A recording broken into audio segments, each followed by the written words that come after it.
Hello，大家好，欢迎收看《私道体节目三国杀》。那么本期呢，废话少说，我们先来执行一个掐断。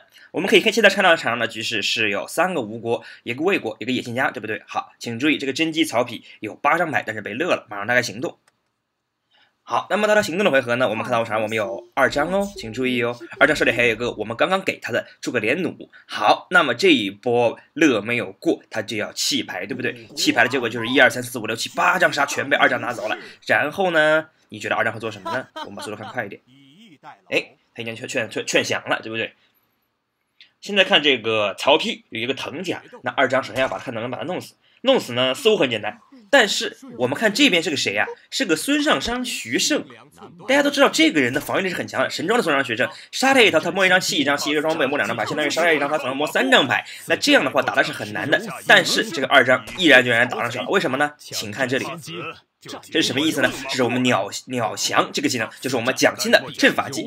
同一个围攻关系中，如果你是围攻角色，围攻我们说了就是2个同时役的包围一个不同时役的，那么这个时候我们2个人不论谁使用杀，都需要他出2张闪，也就是有一个无双效果。那么因此呢，2张可以说是霸王硬上弓，强行的把这个孙尚香学生高强的防御给破掉了。你看孙尚香学生手里拿9张牌，但由于后面有很多随机牌，所以其中的防御牌也是有限的，我们就可以说获得了胜利。我们可以看一下这个2张，你看还有3张杀，1个逃，对不对？而这个孙尚香学生，你看手牌很恐怖，2颗无中生有，还有决斗，还有顺，还有拆，对不对？所以说这一局可以看到了我们这个蒋钦他的阵法技的发挥，倘若没有这个阵法技，他可能杀的不是那么顺利，因为他还是有一定的闪的。所以呢，这一局是比较少见的，把蒋钦的这个阵法技好好的发挥了一下。好，那么呢，就今天正式开始我们今天的节目。我们先开一个，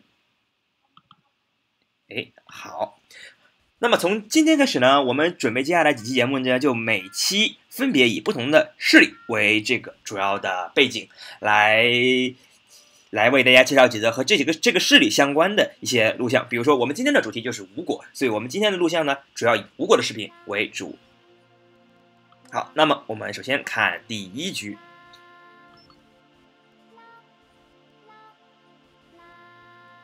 好，这一局我们看到有黄盖、徐盛、小乔、刘备、祝融。刘备、祝融是可以说打那个传说中的无限南蛮阵的，就是说刘备祝融吸了一个南蛮入侵以后，刘备再给另外一个人再放，祝融再吸，当然是很理想的情况。那么我们这里选了徐盛、黄盖，还有小乔没有选，因为我本人一般不太喜欢选吴国呀、蜀国这种国家的3配4。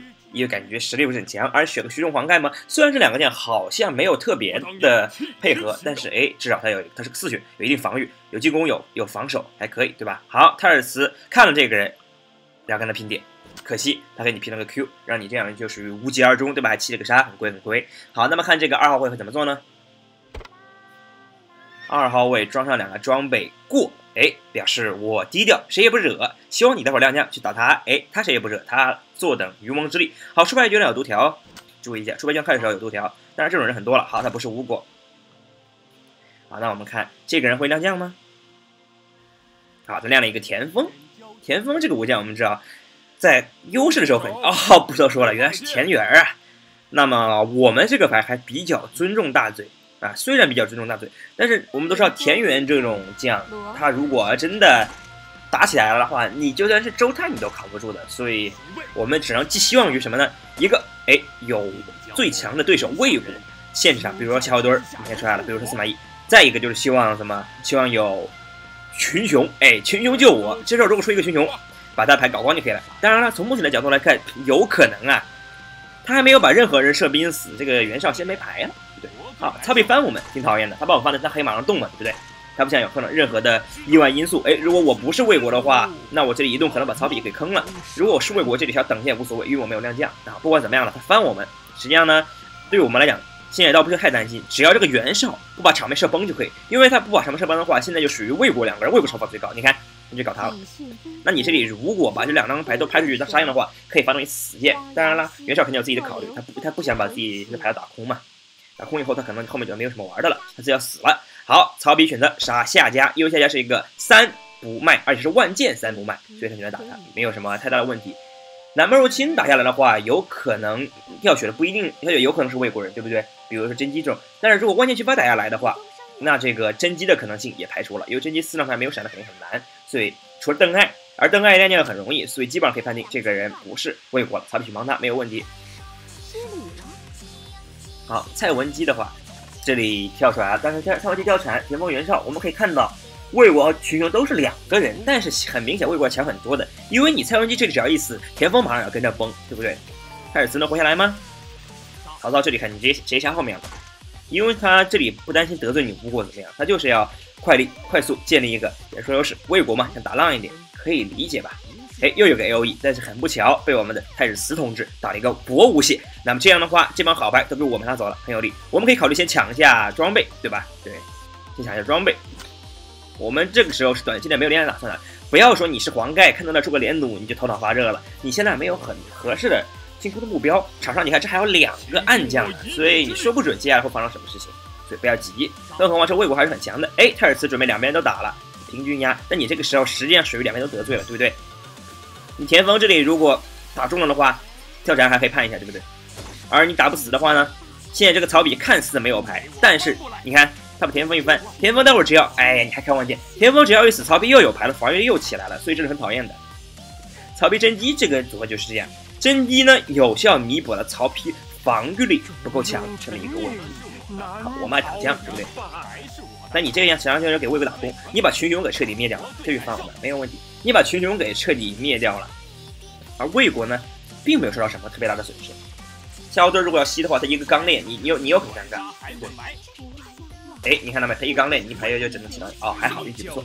但曹操吸了个 LE 啊，还是很不爽。所以太史慈现在被翻面加个分享断肠了，你基本上就已经废掉了。太史慈没有手牌支撑，很难有什么作为了，对吧？现在要小心魏国。好，这个看了一眼我的副将，看到我的黄盖，然后他会怎么做呢？9会杀我吗？还是杀魏国？这是很正常的，不管他是不是吴国，这个时候杀魏国都是很正常的，因为我这里被翻面了，太史慈是个死人了，基本上。好，出牌券还有毒条，勒住，不错，这个勒很关键，这个勒如果勒不住的话，你看7张牌啊，很吓人的。洛神，落一个黑的，不要急，不要急，哎，落一个这个，你看这时候有2张就很爽了，对不对？但是很不巧，2个全都天过了。边战村的天过，我们说实话并无所谓，但是这个乐不思蜀天过就很伤了。你看太史慈应该会死掉了，我觉得。他甚至也有可能怎么样？哎，我刚才错了，这个是个飞位啊，甚至有可能怎么样？哦，这个好像是不是飞舞？我之前忘了，不管了。好，他这里不要把领土顺走。哎，好了，那一个火杀，先决斗。哎呀，这个先决斗的话，那这个铁索连环再搞，2个人真的就一起死了。又不用担心太史慈那个基本上是属于必死了，因为被断肠的副将也不一定交代怎么样，还有冠师傅，对吧？这样的话一死了2个就比较危险了。没有记错的话，曹操手里面还有一个万箭齐发，对不对？不过还好，就是这个哥们儿穿了藤甲，哎，所以怎么样？哦，你看到没有？他出牌技能开始的时候是一个小胖子的放拳，那我就不明白了，你放拳这个技能为什么要预亮呢？毫无必要啊！好吧，不管了啊。那么现在的话，哎，出来一个2张还不错，但是2张现在被勒了，还是很悲剧。按理说，你觉得2v2谁会厉害一些呢？好像打这种欢乐时装局，吴国要强点，对不对？但是魏国现在状态比你好这么多呀。而且这边曹丕甄姬本身也是个不错的武将，曹操在这个2v2里面相对来讲弱一些，但是你徐盛、黄盖也没有多强啊，你徐盛可能比他稍微强点，那黄盖这时候你看这么一个状态作用已经很有限了。还好我们这里有个2张，所以黄盖就算有时候不得不苦肉，我们也还有一定的作用，对不对？好，白银狮子是我们的徐盛的神牌，一定要装上。这里苦一下，想看能不能博到一些杀，比如说如果两张杀的话，可以考虑直接把强行带走曹操了吧。这个甄姬曹丕很难，因为曹丕手里肯1张牌几乎肯定有闪的。哎，这个并且还不错，我们先放大一点。这是什么歌？权欲天下啊！这是讲孙权的歌曲。我们这一局是为吴国专题，放这首歌很合适。好，不管了，我们要打死他不要紧，我们把领土到手里面。哎，徐盛为什么不亮？就是等你杀我，杀我一个白银狮子就回去了，对不对？不然亮他可能不杀我们了。好，这里没有任何必要闪，对吧？有关师傅，那这样的话，我们有可能就能可以续命成功了。本来是看似要死，但是他一杀，我们触发了徐盛的技能，这很关键。好看他杀不了我们，哎，他不杀我们，他藤甲兵了，但是我们有徐盛啊，对不对？你如果没有闪，就把藤甲丢掉。哎，看到没有？这局很有意思。徐盛这个武将平时除了跟孙尚香搭配的时候，其余情况发挥不是特别多，但是今天盖这2下发挥的很不错。一个是帮我们把白狮子换掉，回了1滴血，关键时刻本来要死就回了1滴血。另外呢，就是把这边孙策的这么一个藤甲给卸掉了，让他成功的保住了命，同时又进入1血状态。这样的话，孙臏就可以发一个阴魂加英姿。哎，这下对于我们是很不错的，因为对面也残了。那我们这一个排杀，你看很有可能就把他们给搞死了。至少这个曹操我觉得很容易死，他敢这个时候敢这样开万箭，说明他应该怎么样啊？应该是有货的手里面，对吧？对，没有必要打这种无准备之仗。好，曹丕不敢卖了，他没有桃子，他怎么卖呢？曹操就差不多就死掉了。9下。实际上，我觉得你这时候不如把这个桃子直接给曹丕，你这样的话，结果就是2个人都死了，一刀你还是死，对不对？南门肉七啊，杀，我们红沙留着，待会杀曹丕用。曹丕手里一张杀，开快一点，那这曹操必死，因为曹操手里牌是明牌，对不对？是一个明的文件齐发。好，那么曹丕也死了，所以这一局我们主要是看什么呢？这局看一个徐盛这个武将的发挥。前面一期我们看到徐盛跟丁奉朱联璧合的时候发挥，但那个时候徐盛的发挥实际上仅仅是存在于什么呢？存在于他的那个朱联璧合的2张牌，丁奉爆发而已。那么今天的2个录像，前面那个掐断，我们看到了徐盛配合孙尚香的发挥。虽然那个眼镜架收掉，这一局呢看到徐盛在防御端，他只是团队的防御端的发挥，说明这个国战呢实际上基本上每个武将都有他各自的用处，也是很有意思的一件事情。好，接下来看一局什么呢？我们接下来看个 BOSS 好不好？我们经常讲到这个 BOSS， 说他能刷光牌堆呀，原地起爆啊，很厉害。我说的是谁呢？大家已经看到了，应该没错，就是我们这里的陆逊、孙尚香、陆香香，或者叫熏香这么一个组合。对于吴国来讲，1号位是很有利的。我们陆逊可以先亮将，很简单。陆逊这个将嘲讽不高啊，对不对？我们亮将一个是防大嘴，吴国太怕大嘴了，必须要。有时候抢手亮是可以防大嘴，这是好事。第二就是我们手亮的话可以过下牌，对吧？陆逊有很强的过牌能力，可以不用担心待会儿溢出很多，他可以全用以逸待劳，把这个牌尽量都用掉，调整手牌结构，让自己在第一轮让防御力。你看我们现在一个杀一个无懈一个桃子，防御力不太差。你看到没有？我们怕什么来什么，果然这里出了一个袁绍。倘若我们这里不手亮，那袁绍这样的手亮，我们这个就很危险了。我们这个将在回合外几乎是没有任何防御力的，尤其是对于大嘴。你看我们这个牌能扛几下，一个桃一个无懈，3滴血能扛2滴，就是能最多扛4下，第5下就要死了。所以我们这个手亮的还是有必要的。那么这边出了一个很强的郭德纲，这个袁绍估计今天不一定能够说不准。南门肉七我没有想到的实际上全都掉血了。按理说万箭掉血，南门肉七的话你们应该有杀吧？你们难道10小都不刷插闪吗？不刷基本牌吗？这桃子对不对？9，那么我们这里没办法掉血了呀，掉呗。至少我们这个杀给用掉了，这个也不错，算是手牌刀充分利用了，对吧？还有桃子，难怪他不刷手机卡。好，这个人可能要死掉了，但是呢，这个群雄他没有摸到牌，也没气了吧？因为他本身没牌了。那这个人了，这个人如果是个非群雄死了，很危险。他不是，那也不要紧。但是呢，我们的危机解除了吗？没有，因为现在魏国又变强了。好，他选择什么呢？打后面，很简单，这都是大嘴帮他打工的后果呀。你看，他把这个3不卖全打出来了。既然3不卖，那郭嘉可以放心的一个9斗一个杀全都带走。这是谁呢？你看，都不是魏国，很不幸还有个队友。无所谓吧，我们现在呢，先把自己给养好黑了。郭嘉没有杀我们，是我们的好运气。当然，他也不知道我是孙尚香了。这时候不要管嘲讽，快点把孙尚香亮出来，因为我们要找状态了。好，能换个红牌吗？好的，那再来刷一下，争取把这个血给回回来。好，现在是2滴血 ，OK， 至少有闪有无懈了，对不对？防御力也不错，看到个大师不错。那么他现在一张牌1滴血，鉴于你快死了，实际上就是可以考虑亮起来走一波，但是他选择的没有亮将。哎呀，郭嘉好，不管怎么样，你不亮将是吧？不亮将可以，我们先上来可以。我们现在看看郭嘉愿不愿意打我们了，对吧？看看现在这个有点好，郭嘉打暗将，这个打的实际上是很正确的。各个势力都有一个人的时候，打暗将是最靠谱的。如果他是群雄，打他是对的；如果他是吴国，郭嘉打的还是对的；如果他是蜀国，那么打他也不算亏。而且如果蜀国的话，至少应该不会去惹郭嘉的，所以更有可能是我们2个人之一，那郭嘉打他就没有问题了。不管你现在不打我，我就快点把状态回起来。我们这个武将只要把状态回起来，还是很可怕的。好的，他顺了他一些，他还不亮将，这个时候我考虑什么了呢？我觉得他的主将是谁？很有可能将就是周泰，是僵尸，不然他应该没有这么大的把握。一个鲁肃1滴血了，马上死了还不亮剑，骗了个新郎也不错，因为郭嘉每回合都会杀他的。好，我们继续，我们再刷一下，来个装备不错。所以陆香香这个将是有机会，这个叫做原地起爆的。十字装上，你看有回1滴血，桃子不用吃，因为白14嘛。藤甲这种牌肯定是不敢多留的，所以直接换掉。这个双火箭怎么样？双火箭可以考虑留着了，因为你现在没有特别好的进攻对象。来个质疑对比，看一下这个人，是个吕布，那这边有2个群雄了，我们直接打他了，不用多想了，这个没有问题。有2个群雄嘛，直接打是没有问题的。看他什么将？好，神雕侠侣这个将还是很不错的，有攻有防，而且血还特别厚，而且你看他有中间闭合，所以还挺厉害的。郭嘉很保守，还真卖。我们也保守一些。他不打我们，他打这个人，好吧，把周泰打出来。实际上我觉得他没有跳过飞群嘛，对不对？所以你这样打是，不管怎么说的，从结果上看，并不算错了，对不对？他觉得如果这是个群雄2打2，那你不这样说，如果是群雄的话，你排掉光，你怎么打赢我们2打2呢？好，不管了，他换了一下，他很自信，换了个桃子，我们拿了9，也不算特别亏了。他很自信，因为他觉得自己是这个周泰，所以打得很浪。但是呢，说实话，你这个时候如果被别人打中了，因为我们知道周泰这个不屈的期望一般是4到5，那你这个时候被别人打中了，进入逼死状态，我也没有办法的，你只能看运气，对不对？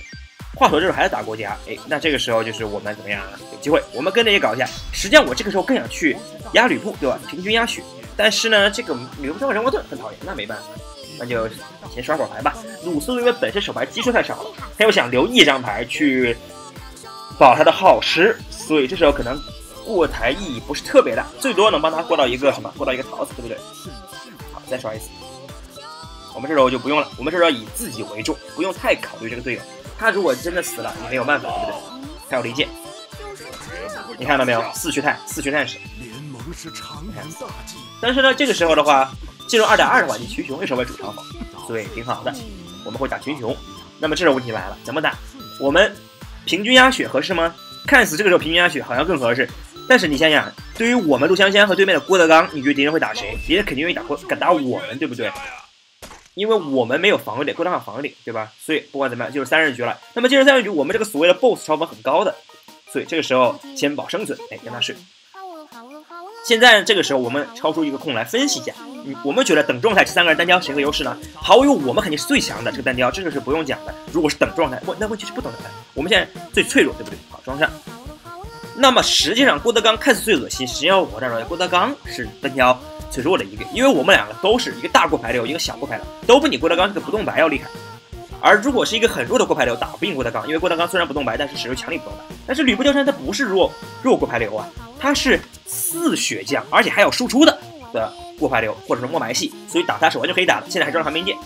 可是呢，吕布刚刚觉得我们已经没有威胁了，觉得郭嘉太强了，去搞了一下郭嘉，这一下导致怎么样啊？导致郭嘉马上就要反击了。而我们心里是很清楚我们的局势的，就是我们愿意跟谁单挑，我们绝对愿意跟郭嘉单挑，不愿意跟这个人单挑的。这种菜刀可能把我们平砍砍死了，他还要过牌，打我们也不是特别亏。而郭嘉这种，我们只要慢慢磨起来，他不可能是我们对手，所以我们现在不惜一切代价前去杀他。可是郭嘉似乎又发现了什么，又救了他一下，所以也是挺搞笑的，自己打自己脸。他把他勒住，杀了1血，现在要来救他。好，不管怎么样了，我们现在就看能不能拆一下，不惜一切代价把他杀了。我没有这个青钢剑嘛？好，南梦柔心能打死吗？郭嘉现在是铁着心要救他了，这个是很危险的，因为好这一下幸亏郭嘉没有嘛。实际上郭嘉我觉得如果是我的话可以卖一下，这个时候吕布肯定会死心塌地的帮郭嘉了，假如他不死的话肯定会打我们了，对吧？然后这个郭嘉呢，我们死了以后郭嘉把他打死，他1滴血轻而易举啊，但是郭嘉错过这个机会，我们不管，我们继续打吕布。我们现在反正还有人王盾，好，人王盾丢了，因为有火攻了嘛，烧他一下。红桃没有，你就继续刷牌，我们还有机会。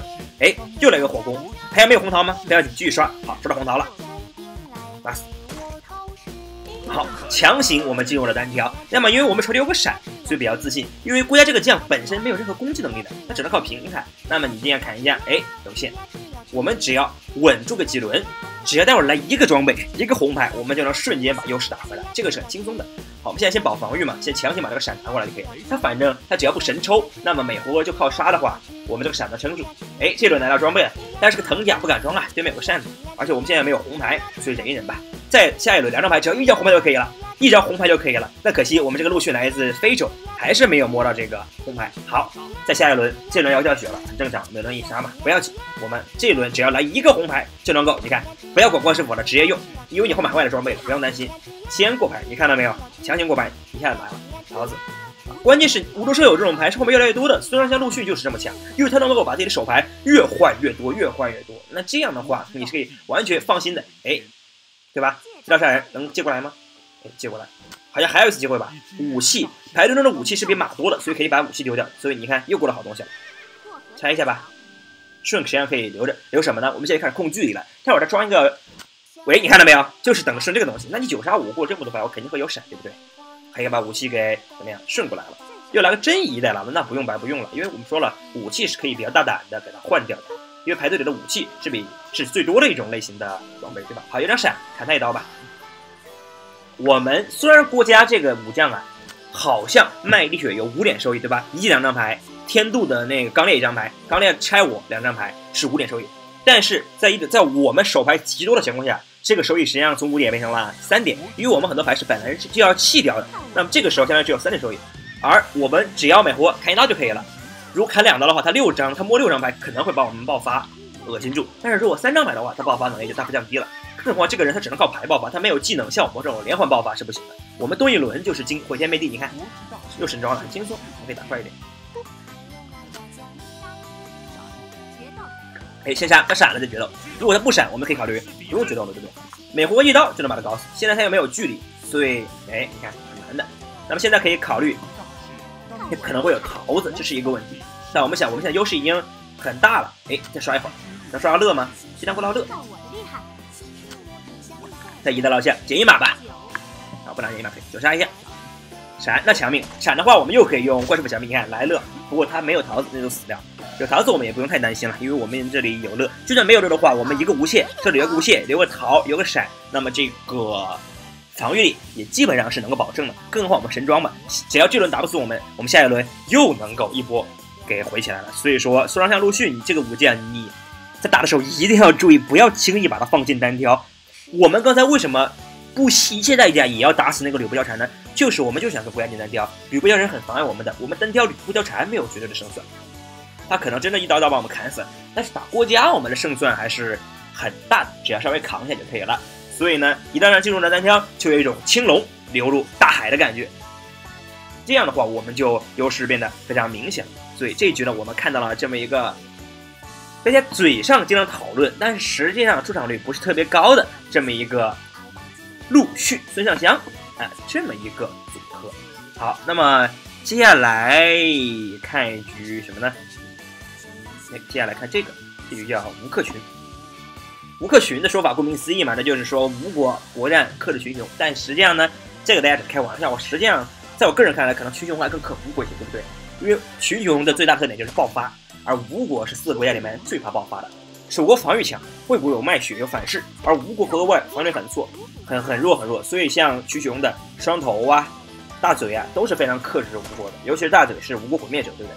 好，不管了，我们这局选了孙膑、丁奉，看起来好像不是特别的强的一个武将，但是孙膑的激昂给丁奉的这个很靠牌的技能也算是一个一定的续航作用，所以也算是一个还可以的菜刀。更何况我们本身也怎么样呢？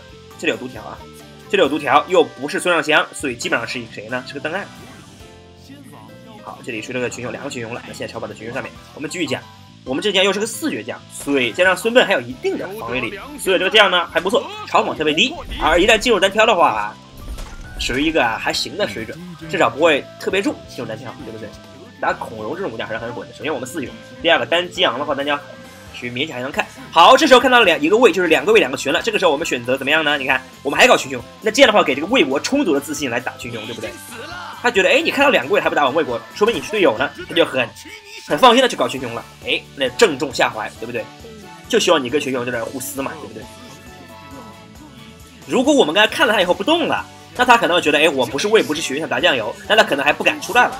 但我既然看了他以后还那么大胆的打群雄，他觉得还想出来了，结果呢被我骗了。你看回家就搞死了。但是现在局势又不一样了，现在可能群雄要赢了，对不对？亮将，激昂是很重要，留的横杀就是亮将用的。亮将虽然还是打不了孔融血，但是是为了给孙尚香提供一个床位，不然孙尚香睡不了觉就更危险了。好，你这个唐元杰一乱开，你唐元杰开了以后，你待会儿跟谁睡觉？白白浪费了一次睡觉的机会，也白白浪费了黄盖2张牌，对不对？好，出了个孙权还不错，但是这个人刚刚已经跳了那个什么了啊，跳了群的，所以现在相当于这个5打3群了。哎，你要小心董卓啊，对不对？打群雄大家一定要注意，打群雄的时候不要轻易的把一个已经确定为群雄的人打到0牌，不然你看出了董卓很危险。董卓这一波，一方面我们的手牌把他抢了很多，另一方面呢他又摸了很多牌，而同时群有很多像双头、袁绍这种只吃手牌剩下的武将，所以是很危险的。幸亏刚才有乐。好，那我们孙膑现在亮出来是有机会把他们搞死。这小乔，你看，先把贾诩打死以后，我们一个双杀，因为孔融现在只有1滴血了，我们现在一个双杀。他注意，一定要留着那个离我们距离为1的人后面闪，哎，这样的话就很轻松了。把孙膑废掉无所谓，孙膑大家本来就说是白板，对不对？好，那这样的话这一局就很轻松了。伪团战可以说是一个我们吴国取得了胜利。这一局获得胜利方法实际上很不吴国。很群雄，我们知道吴国赢这种团战一般都是靠不断的刷牌赢的，群雄是靠这种一轮爆发赢的，但我们这局似乎是靠爆发赢的，对不对？这局可以看到了丁奉这个武将，虽然你在身份局玩丁奉会觉得很弱，但是国战由于他独特的暗将模式，导致你前期可以虚爆丁夫这个武将，关键的时刻一亮，然后那么一个无视距离的双九杀，如果配上龟师傅，配上铁索连环这种东西的话，还是有很强的威慑的。有丁锋的超距属性，就是无视距离的属性，可以帮助他找到最脆弱的那个敌人，进行一个一击毙命。所以这局我们看到可以接着给大家看一下最后3-5打3群这个区的局面。而这个群雄的阵容是中啊，邹氏董卓，这个邹氏这个武将实在是不敢恭维，确实是一个很弱的一个武将。而恐龙三文鸡还有貂蝉这个还是比较强的，但是被我们吴国抢占了先机，所以说我们获得了胜利。那么今天呢，主要给大家看了几则吴国的视频。那么下一期呢，我们会看魏国蜀国群雄中某一个国家的视频，具体是哪个国家呢？我们下期节目再见。